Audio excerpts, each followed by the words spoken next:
जय जगदंब नमो आदेश. मी तनुताई पुणेकर आपल्या सर्वांचं सहर्ष स्वागत सर्वांचे हार्दिक अभिनंदन सुद्धा करते. हा व्हिडिओ सर्वांनी शेवटपर्यंत पाहावा ही मी सर्वांकडे विनंती सुद्धा करते.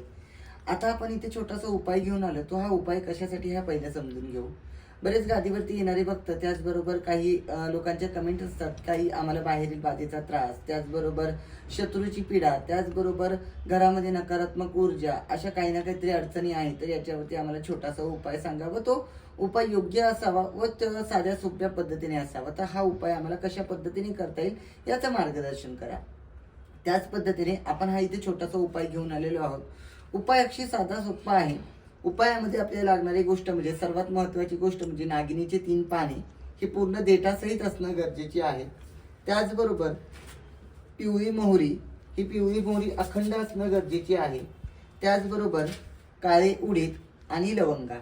आता हे जे काही सामग्री आहे या सर्व सामग्रीमध्ये आपल्याला काय करायचं आहे, जी काही विड्याची पानं आपण घेतलेली आहेत या विड्याच्या पानांना आपल्याला सर्वप्रथम राईचं किंवा तिळाचं तेल हे पूर्णत्व दोन्ही बाजूनी लावून घ्यायचं आहे.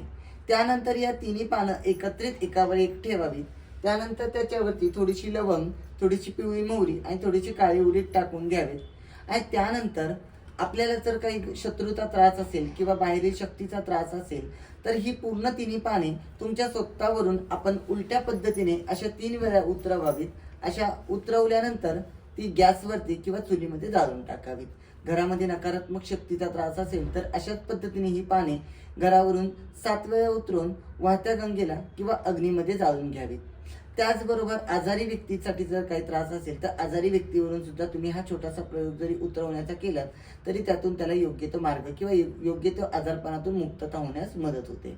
आता हे जे काही छोटे मोठे प्रयोग आहेत हे छोटे मोठे प्रयोग तुम्ही करून पाहावे, जेणेकरून तुम्हाला जो काही त्रास असेल हा कमी होण्यास मदत होईल. त्याचबरोबर यातून सुद्धा जर तुम्हाला योग्य जर आराम मिळत नसेल तर तुम्ही आपल्या गादीवरती येऊन तुमचे ज्या काही अडचणी आहेत त्या सोडवण्याकरिता बांधणी क्रियेद्वारे सुद्धा तुम्ही सोडवू शकता. तर अशा पद्धतीने ज्यांना कोणाला काही अडचणी असतील तर ह्या छोट्या मोठ्या प्रयोगातून सोडवण्याचा प्रयत्न करावा. त्याचबरोबर जर काही अधिक मोठा प्रयोग असेल तर तुम्ही गादीवरती येऊन सोडवलात तरीही आम्ही तुम्हाला योग्य ते मार्ग करून देऊ. तर सर्वांना असाच माझा व्हिडिओ पाहत राहा, लाईक करा, सबस्क्राईब करा. त्याचबरोबर माझ्या चॅनलची घंटाही वाजवायला विसरू नका. काही अडचण असेल तर कमेंटद्वारे विचारा, त्यातून तुम्हाला योग्य तो आम्ही उपाययोजना देऊ. त्याचबरोबर योग्य तो मार्गही देण्यास मदत करू. तर सर्वांना जय जगदंब नमो आदेश.